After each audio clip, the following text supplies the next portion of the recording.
Cool. So in the first panel, we talked a lot about obviously imposter syndrome, but also our experiences working in very male-dominated industries.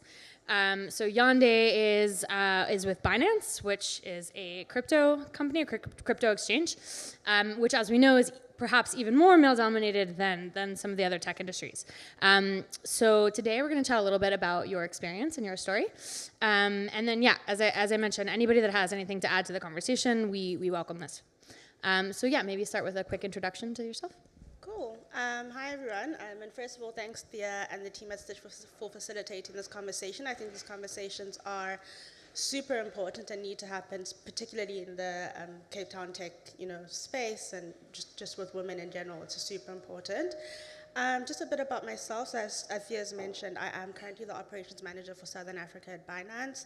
I've been operating in the crypto and fintech space in Africa for about 5 years now.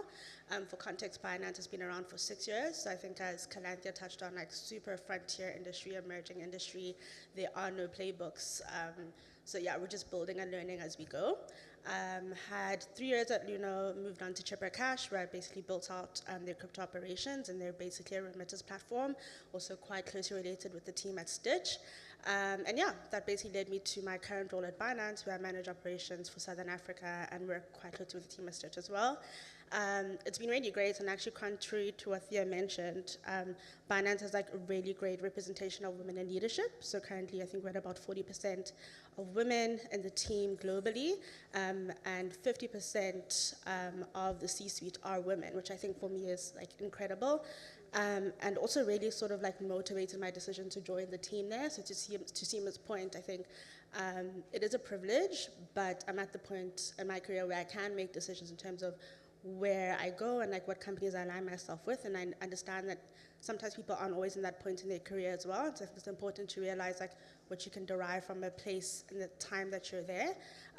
But yeah, Binance is doing quite well in terms of advancing inclusivity and representation of women, which I think is super, super important. Representation, I think, is the number one thing that can really sort of contribute to the development and advancement of inclusivity in crypto and fintech. So yeah, that's just a bit about me and who I am. Awesome. Thank you so much. Yeah, I'd love to talk a little bit more about that. So, representation is super important, as we know in general, for creating role models and enabling young people to sort of see themselves in their future career paths. How has that played a role in your own personal development, and how has that made a difference for you at Binance versus maybe other places where it wasn't as strong?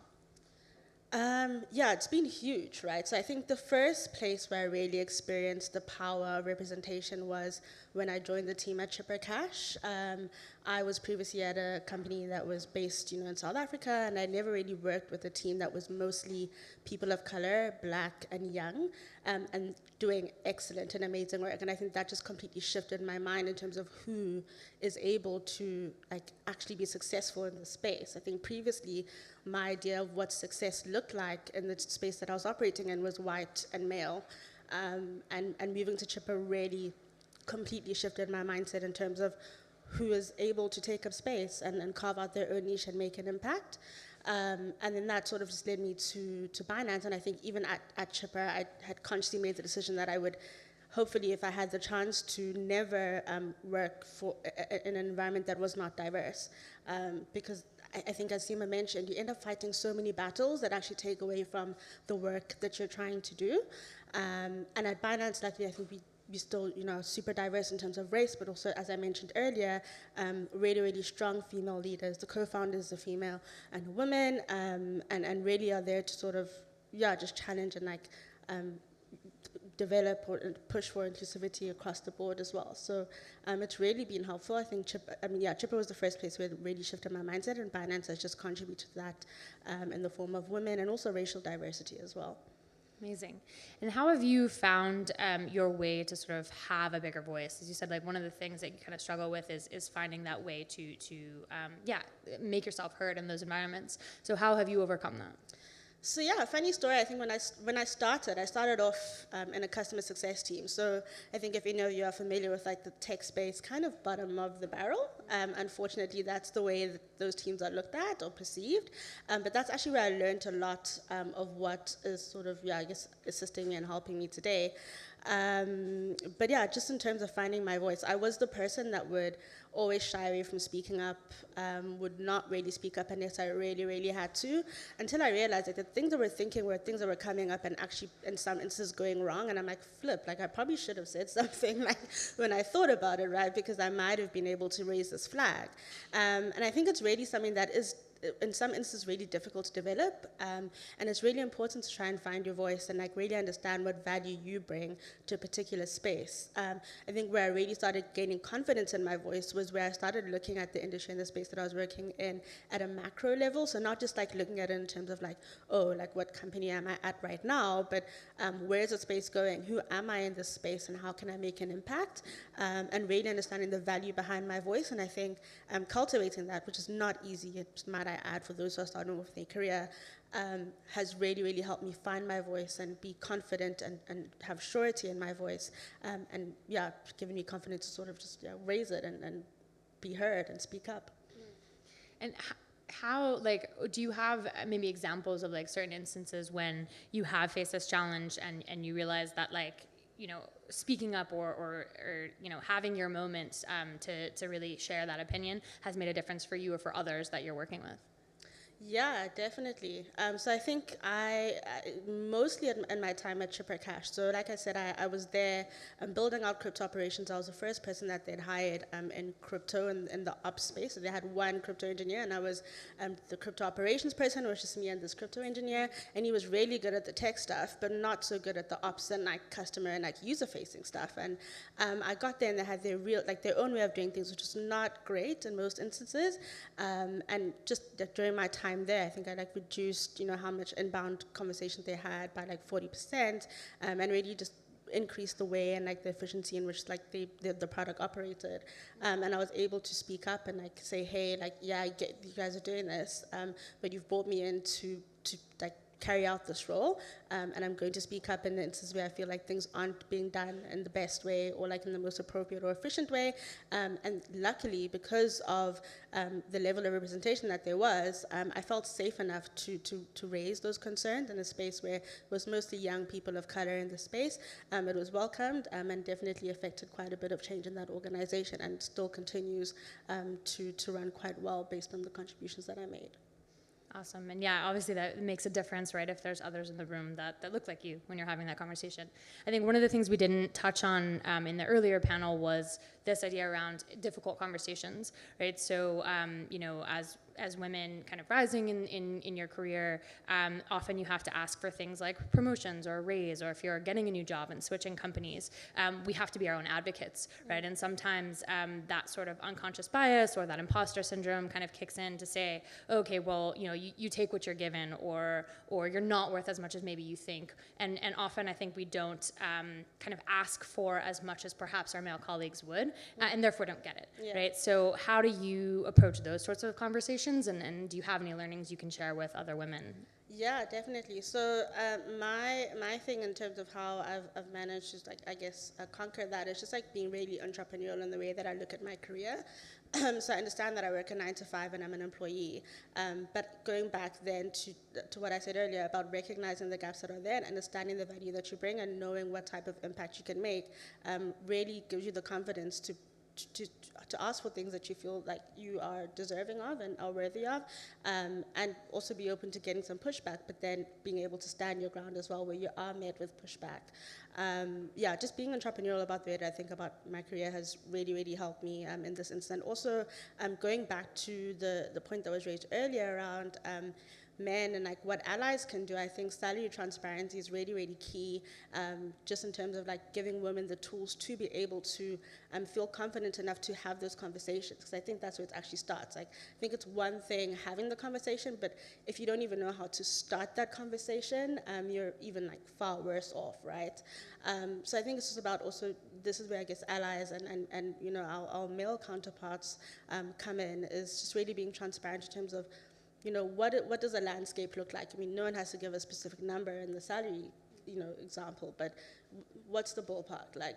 And just give women like the tools to sort of feel confident enough to raise those conversations in the instances where they might not feel that they're even able to kick that conversation off. Awesome. And I guess given the level of representation that you're saying, you're seeing at Binance or perhaps at Chipper Cash, what do you feel that they're doing differently that has enabled them to get there, or has enabled more of these conversations to take place? I think that it really goes back to representation, right? Like, I think if you have the lived experience of being an underrepresented person or coming from an underrepresented group, you have the lived experience to kind of recognize gaps or situations, opportunities where those conversations need to be facilitated. Granted, even in those instances, they don't always get it right. I think my time at Chipper, it was really great for racial diversity, which was awesome, but I think just in terms of like female representation, it was still lacking. And at Binance, I think it's a nice mix of both, but just in terms of like representation of people of color, it's also still, kind of lacking, right? So you're not always going to, like, in most instances, find a sweet spot. But I think having conversations with people that can understand what it's like being from an underrepresented group already, improves the conversation and like really gives space to facilitate conversation a lot better. Is there anything in particular, like any initiatives that are in place at Binance to encourage more of these conversations? Like, do you have a diversity and inclusion group, for example, or anything like that? Yeah, so we have a diversity and inclusion group just across like women, people of color as well. We also have Binance Charity, where it's basically a volunteer group for employees, and we go out to like rural areas and really support like women who from underprivileged backgrounds in terms of crypto, Web3 education, as well as just giving them an opportunity to apply for scholarships with regards to tech. And I think that's been like a really instrumental and like practical way in terms of like in which I've been able to get involved. That kind of also feel like facilitates giving back in a way and empowering people that look like me. So those are like the few examples or initiatives that we have currently going on. How else do you think we can encourage more people that look like you, as you say, to get involved in the crypto space in particular, which can be intimidating, right, for someone just starting out in their career? Like, what are some initiatives that you've seen that are working, or ways that people can start to get involved? Yeah, so there's, in South Africa, to be very blunt, there aren't that many that I personally am aware of. And I think this is why conversations like these and events like these are really important, just to like show people that, hey, there are people that look like you operating in this space, and like they're more than available and like ready and willing and available to help. So in South Africa, I'm not aware of any initiatives currently, but there's like a really cool fellowship called Stack Shift, and they basically engage young people or people that want to operate in the crypto and Web3 space, and basically take them through like a bunch of demo days. You get like presentations from companies that are in the space as well, and like facilitate Q&As, etc. And I think that's a really great way that people can get involved in terms of understanding how the space operates. And then also I think there's like mock interviews that they do as well, and that kind of just opens up the space, I think, for people to I guess be exposed to what it looks like and make the decision whether they want to join, and also to facilitate quite a bit like a sense of community as well, which I think is also really important when starting out in this space, particularly when there aren't that many people that look like you. I think it's important to have a really strong community that you can lean on when you need, a point of contact or a piece of advice, etc. So, Stack Shift is an initiative that I'm aware of that's doing really great at that. I'm not sure of any others. Yeah, awesome. Thank you. And I also want to, invite others to join the conversation. Like, the conversation today is about women that are working in predominantly male-dominated industries. Has anybody had any particular experiences that they want to bring forward, or ways that we can sort of think of around solutions to make the workplace more inclusive?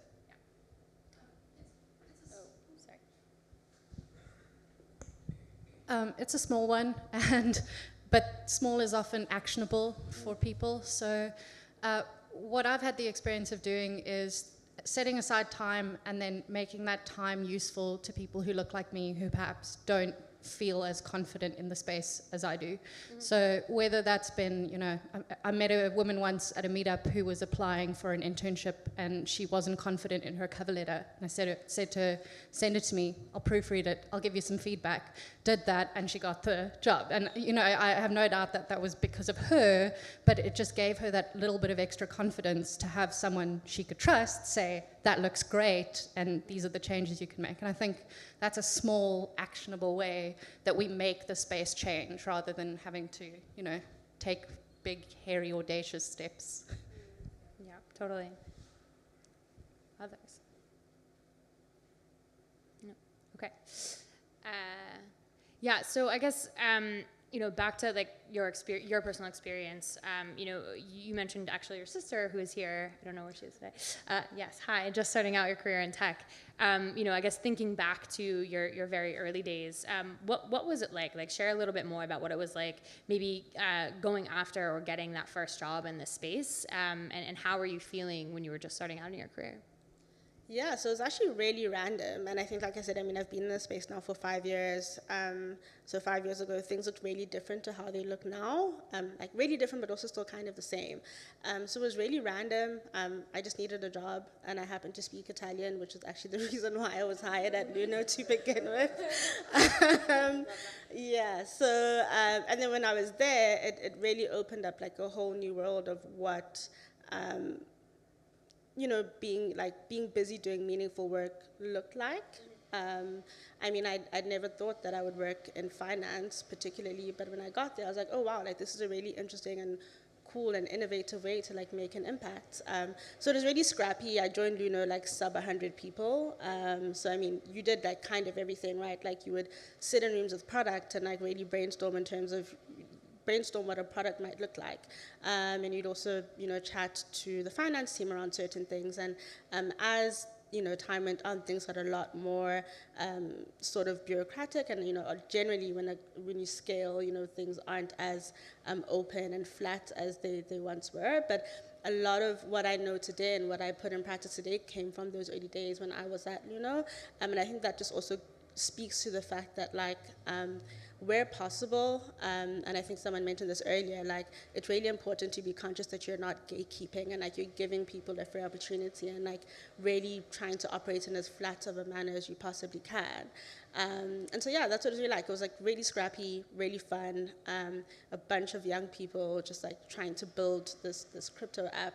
And I learned a lot, and it's contributed to a lot of what I'm doing today. So yeah. Are there any particular like role models or people that you kind of looked up to when you were early in your career that you think had an influence on your decision to keep going in that direction? Besides like people in my family, not really like in the space of like crypto or like fintech. I think for me, what's really helped is that I've just constantly tried to operate like in a growth mindset where it comes to my career.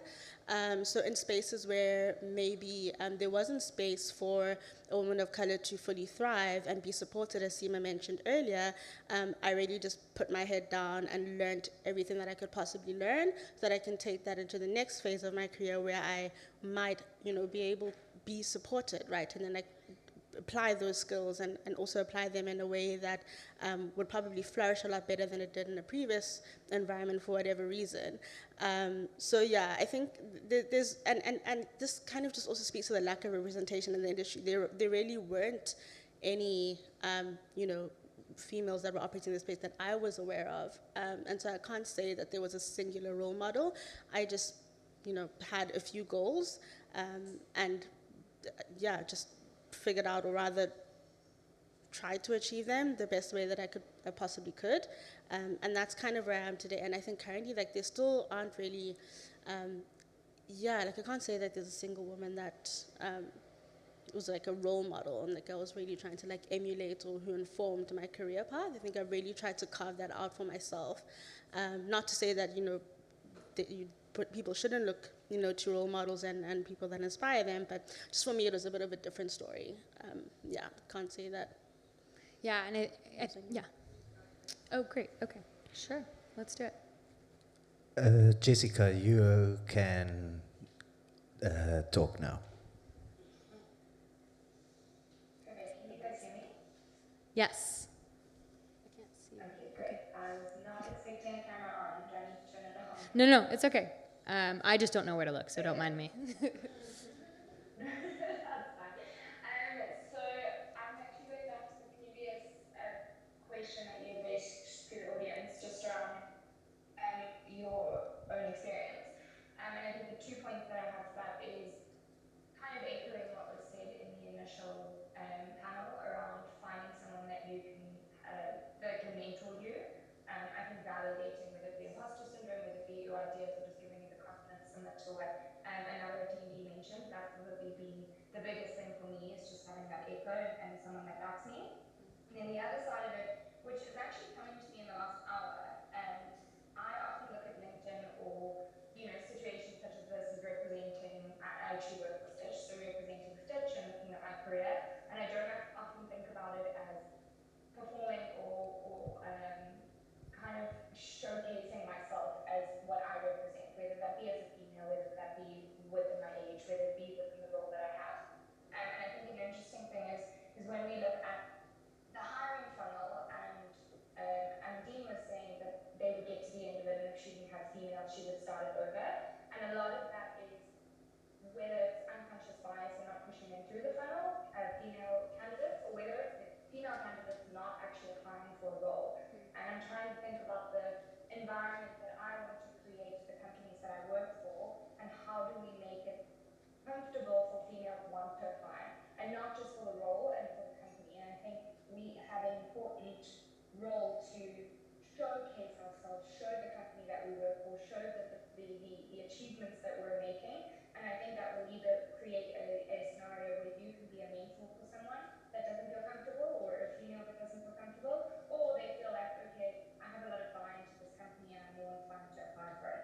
Because I think that's the issue that we're having at the moment, is it's really hard to change the environment. If you have a company that is pretty open to hiring women, the intention is there, but you're just not getting people applying. And that's kind of the problem that I've been thinking, how do we try and solve, which I think using yourself to showcase will work. And then another point is just on what you were talking about now.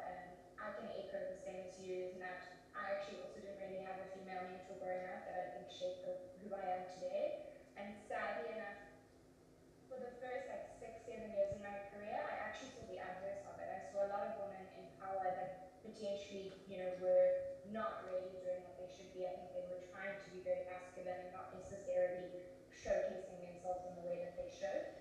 And I actually learned and have taught myself to be in spite of that, which I think is negative to an extent, but again, that was 6 years ago, a lot's changed. But I think it's important to also not always look at who you should be, it's look at who you shouldn't be, and try and create your own profile and your own personality on that.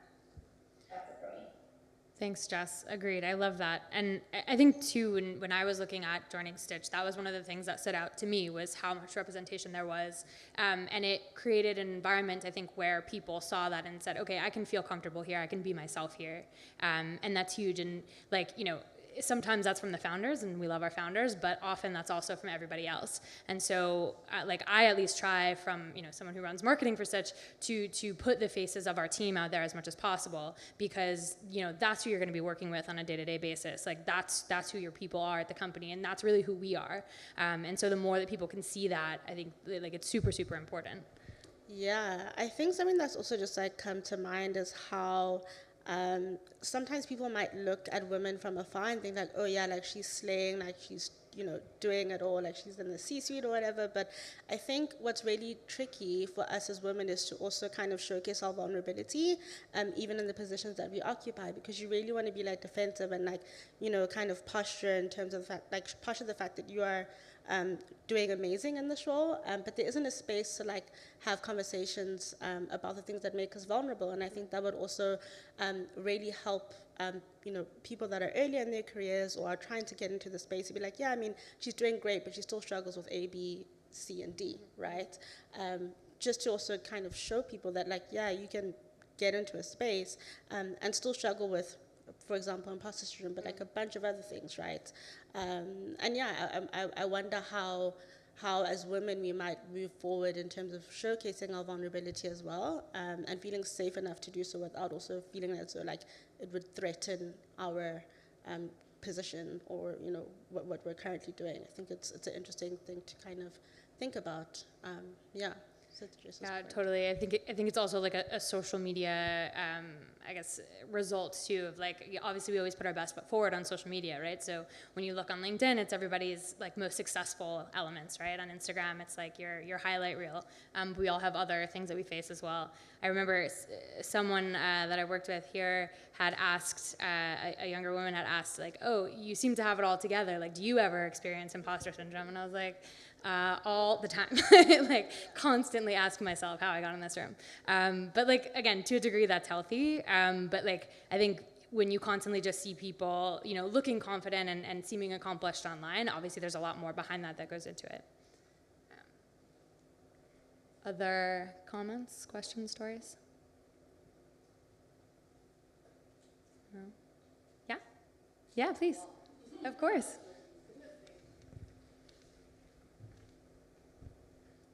I think I just wanted to add on to what you were saying about vulnerability and just also being in a space that's been created for you to be vulnerable.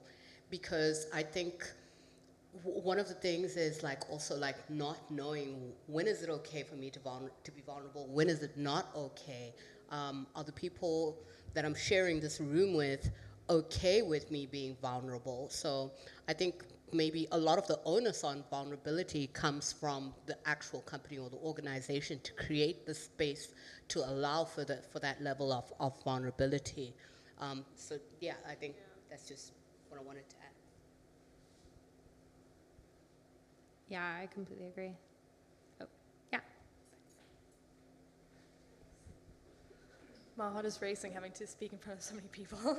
But I think my question is, obviously, we're speaking about a lot of representation of women in the workplace. But I think what I struggle with is, I think that comes from before, like school level and high school level and stuff. And as someone who went to an all-girl school, we were offered one IT lesson a month. And this is a very good private school, that this is what we were offered. And I think for me, especially, it's almost like hearing all these cryptos and stuff. I mean, we're in the IT space that our partner is passionate about this stuff. So we're surrounded about it all the time. But I think for me, it's almost like a fear because I don't feel adequate in that space, because it's like we've never grown up with that. So I don't think it's really a question actually that I have. It was just more like a comment that I wanted to make. If you had anything on that. So like the reality is that like everyone in this room didn't grow up with crypto, right? Like it's a super new technology and it's like a super new technology, and a way in which we look at, a way that we look at finance, right? So I understand the feelings of inadequacy, but like probably the most experience that anyone would have in crypto, if you take it back to when like the Bitcoin white paper was created was 2009, so I don't know how many years, my math is bad, 14 years. And I guess some of like the oldest crypto exchanges are like 10 years old, right? So like if you actually look at the space in that way, entering it now, you're still like a relatively early adopter. And to my point earlier, there are no playbooks in this industry. Like we are literally building and learning as we go. And there's still so much room for people to come into the room and disrupt the status quo, because the status quo was probably created like last week. So there's really, room for new people to enter the space and make an impact. And so I definitely say, like, if you look at it in that way, in terms of like how new of a development it is, definitely like don't feel inadequate, don't feel scared. Most of the people that are operating crypto right now, like, still don't know a bunch of things that are, still about to come, right? So I'd, quell your fears in that way, just to say that, we're learning and building every day as people that operate in crypto as well. So, maybe we touched on this before, and just to summarize and maybe make it like an appeal. In a world that is dominated by men, as women, let's please not try to be men. Let's please stay female, soft, and helpful, and keep to it, I have encountered throughout my career often women who somehow turned into men in their workplace, and it was just, I find we can bring something unique and fantastic to the workplace. That's why the world needs us, women, and when we get the chance, let's stay women and let's do business in a female way. Yep. Half the world and half our consumers are also women, right? So they need our perspective. Yeah, there we go. I really just want to echo what you said there. As someone who has historically been incredibly confident in whatever spaces I've moved into, I think that part of that earlier in my life and my career was heavily emulating masculine characteristics. So I used to joke and say, well, the only reason that they listen to me is I've got the biggest big dick energy in the room. And I think that I lent into that to the detriment of some of my softer characteristics, my ability to listen to people and hear what they're really saying. And I've found that the more I lean into that, like Josephine was saying, that drive to create vulnerability and authenticity and safe spaces, that's been incredibly powerful in this sort of next phase of my career. So yeah, echoing fully what you've said there. Salma, I want to pick on you because you haven't spoken. Sorry, but you've led a lot of huge teams. Like, how have you seen this shape out in the workplace? Like, how do you create that safe space? Thanks, Thea. Sorry. No, that's all good. I'll just stand here. So that's a good question. I was actually going to say, it's so interesting listening to everyone because I am reminded of this time, I think it was in 2014, where I had just taken on my first leadership role, and we had these group sessions, and we were speaking about being a leader in the organization and what that meant for the organization at that point. I worked for an edtech company at that time, and this was pre-being acquired by an American company. And as we sat around the table, I just talked to imposter syndrome and how that is something that I'm dealing with at the moment. And it's like all the other women around the table looked at me and went like, what?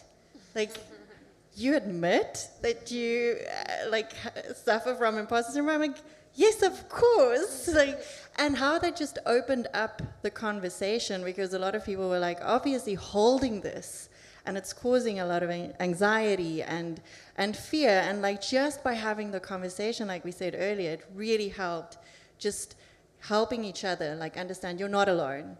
And we need to build this organization together. So let's just face the music. We're in it together. Let's focus on what we do well, find each other's strengths, and support each other as best we can. So that was interesting for me. And then the other thing was like admitting that I have my faults, but also be willing to put myself out there. So I led large teams, yes, but I also decided to open up myself to others in the organization, so not just my own team, and I made myself available for mentorships.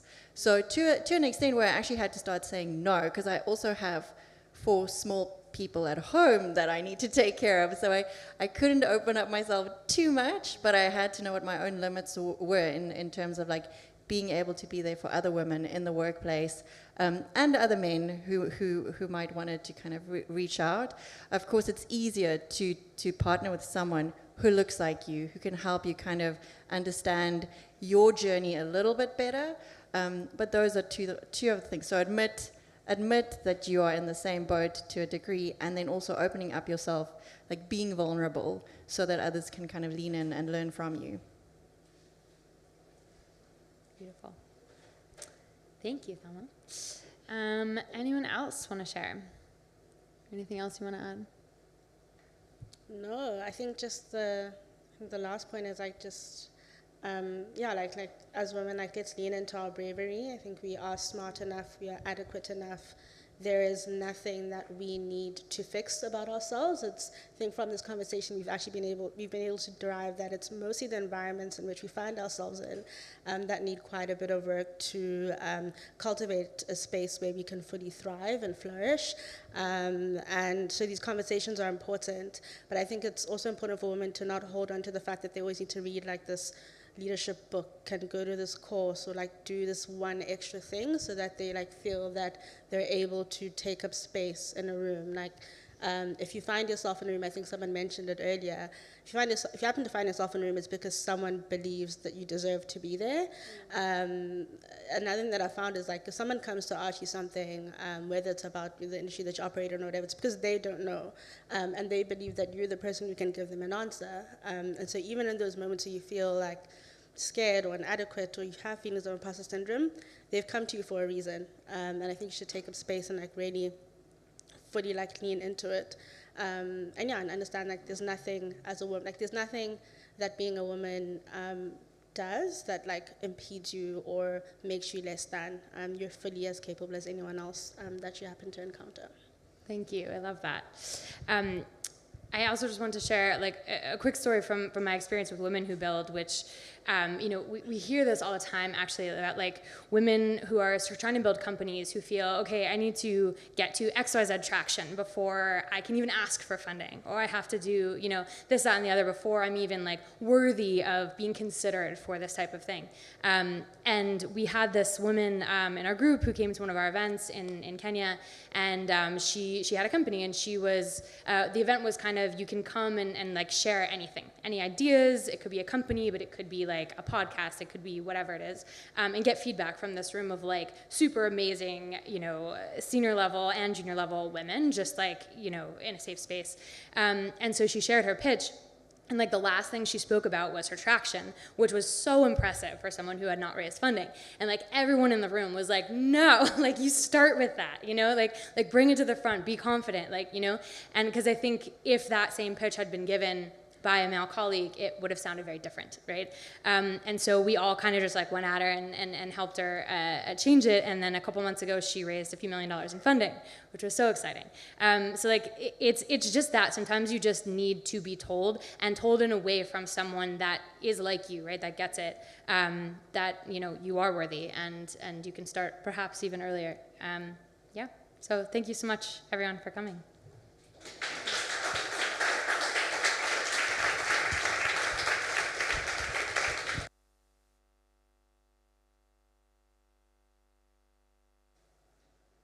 All good. Thanks. Thanks so much, Yande. Thanks so much, Thea, for moderating. And thank you, everyone, for being here in person, being online. Like, I think this is the start of many of these types of events, and I think Stitch will be looking forward to hosting more in the future. And enjoy. Please stay around, network. And then for everyone online, we'll be in touch with some resources, and see you again in the future.